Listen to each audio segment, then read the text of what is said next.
आम्रपाली। यदि आम्रपाली फगत एक नाम मात्र होइन भने उनको सुन्दर तस्बिर मेरो बायाँ हत्केलाको ऐनामा धप धप बलिरहेको छ, जसको परम हार्दिकतामा पग्लिएर आज म स्वयं बुद्ध भइसकेको छु।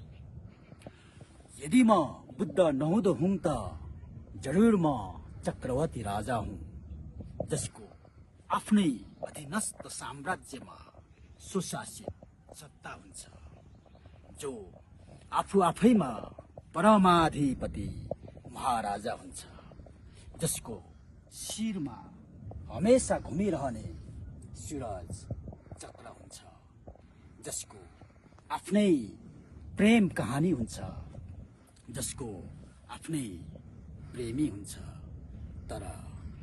तर म मूर्तिवत बुद्ध यसरी ढुङ्गासरी छु कि न त मेरो कुनै रसराग हुन्छ, न त मेरो कुनै सुर ताल हुन्छ, न त मेरो कुनै मोह जाल हुन्छ।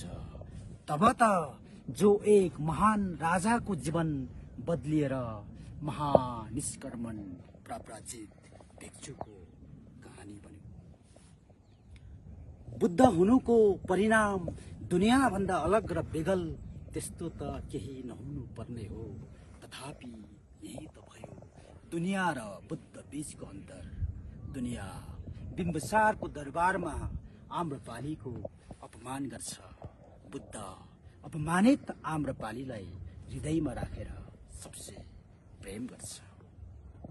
यदि कसैलाई आफ्नै महाराजा भन्दा अधिक माथि बोधिसत्व लाग्छ भने, यदि कसैलाई आफ्नो साम्राज्य भन्दा अधिक माथि आफ्ना श्रद्धालु भक्तजन लाग्छ भने, त्यो दरबार अनि साम्राज्य कसको होला?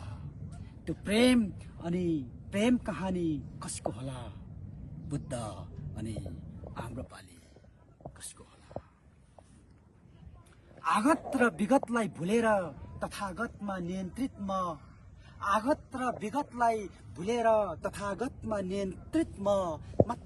माथि महासीनमा महासिरहेको बेला, तल साङ्गेकी तोङ्पामा म रोइरहेको बेला कसरी अचानक भेट भयो आम्रपालीसँग।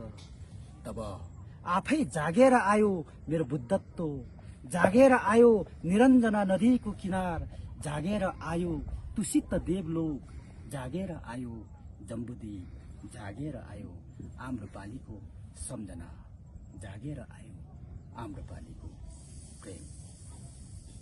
प्रारब्ध हुन् कि आरब्ध हुन्, काया हुन् कि माया हुन्, एक हुन् कि अनेक हुन्, आखिर को हुन् त आम्रपाली? यदि आम्रपाली भगत एक नाम मात्र होइन भने उनको सुन्दर तस्बिर मेरो बायाँ हत्केलाको ऐनामा धप धप बलिरहेको छ, जसको परम हार्दिकतामा पग्लिएर आज म स्वयं बुद्ध भइसकेको छु। धन्यवाद, नमस्कार।